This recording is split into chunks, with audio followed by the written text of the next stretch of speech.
شروع کرتا ہوں اللہ کے نام سے جو بڑا مہربان نہایت رحم کرنے والا ہے۔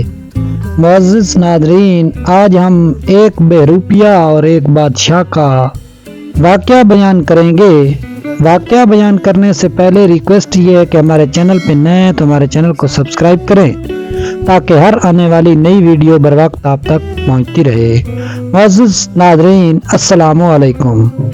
معزز ناظرین، کہتے ہیں کہ اورنگزیب عالمگیر کے پاس ایک بہروپیہ آتا تھا۔ وہ مختلف روپ بدل کر آتا تھا اور اورنگزیب ایک فرزانہ اور تجربہ کار شخص تھے جو اس طویل و عریض ملک پر حکومت کر رہے تھے۔ اس کو پہچان لیتے وہ فوراً کہہ دیتے کہ تو فلاں ہے، میں جانتا ہوں۔ وہ ناکام رہتا، پھر دوسرا بھیس بدل کر آتا، پھر وہ تاڑ جاتے اور کہتے میں نے تمہیں پہچان لیا، تو فلاں کا بھیس بدل کر آیا ہے، تو فلاں ہے۔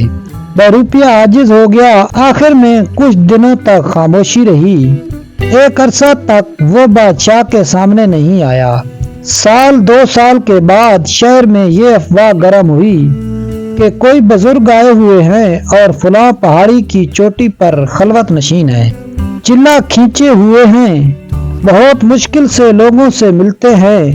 کوئی بڑا خوش قسمت ہوتا ہے جس کا وہ سلام یا نذرانہ قبول کرتے ہیں اور اس کو باریابی کا شرف بخشتے ہیں۔ بالکل یکسو اور دنیا سے گوشہ گیر ہیں۔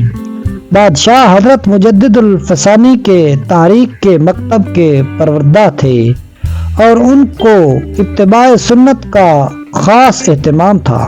وہ اتنے جلدی کسی کے مقتد ہونے والے نہیں تھے۔ انہوں نے اس کا کوئی نوٹس نہیں لیا۔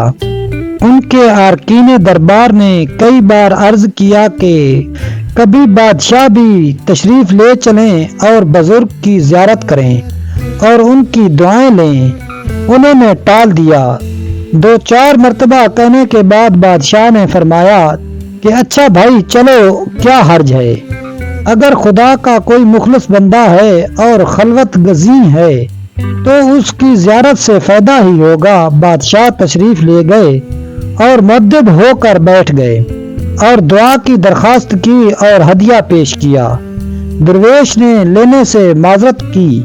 بادشاہ وہاں سے رخصت ہوئے تو درویش کھڑے ہو گئے اور ادب بجا لائے۔ فرشی سلام کیا اور کہا بادشاہ سلامت، مجھے نہیں پہچان سکے؟ میں وہی بہروپیہ ہوں جو کئی بار آیا اور سرکار پر میری کلی کھل گئی۔ بادشاہ نے اقرار کیا اور کہا بھائی بات تو ٹھیک ہے، میں آپ کو نہیں پہچان سکا، لیکن یہ بتاؤ کہ میں نے جب تمہیں اتنی بڑی رقم پیش کی جس کے لیے تم یہ سب کمالات دکھاتے تھے تو تم نے کیوں نہیں قبول کیا؟ اس نے کہا سرکار، میں نے جن کا بھیس بدلا تھا ان کا یہ شیوا نہیں تھا۔ جب میں ان کے نام پر بیٹھا اور میں نے ان کا کردار ادا کرنے کا بیڑا اٹھایا تو پھر مجھے شرم آئی کہ میں جن کی نقل کر رہا ہوں ان کا یہ طریقہ نہیں کہ وہ بادشاہ کی رقم قبول کریں، اس لیے میں نے نہیں قبول کیا۔ اس واقعہ سے دل و دماغ کو ایک چوٹ لگتی ہے کہ ایک بہروپیہ کہہ سکتا ہے تو پھر سنجیدہ لوگ صاحب دعوت الانبیاء علیہ الصلوۃ والسلام کی دعوت قبول کر کے ان کے مزاج اختیار نہ کریں۔ یہ بڑی ستم کی بات ہے۔ میں نے یہ لطیفہ تفریح تباہ کرنے کے لیے نہیں سنایا بلکہ ایک حقیقت کو ذرا آسان طریقہ پر نشین کرنے کے لیے سنایا۔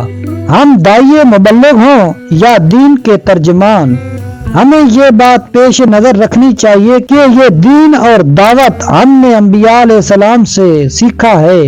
اگر انبیاء علیہ السلام یہ دعوت لے کر نہ آتے تو ہم کو اس کی ہوا بھی نہیں لگتی۔ معزز ناظرین، یہ تھا ایک واقعہ ایک بادشاہ اور ایک بہروپیے کا۔ دراصل یہ واقعہ ہمیں سمجھانے کے لیے بیان کیا گیا ہے۔ معزز ناظرین، ویڈیو اچھی لگے تو ویڈیو کو لائک اور چینل کو سبسکرائب کر دیں۔ ملتے ہیں نیکسٹ ویڈیو میں، تب تک کے لیے اللہ حافظ۔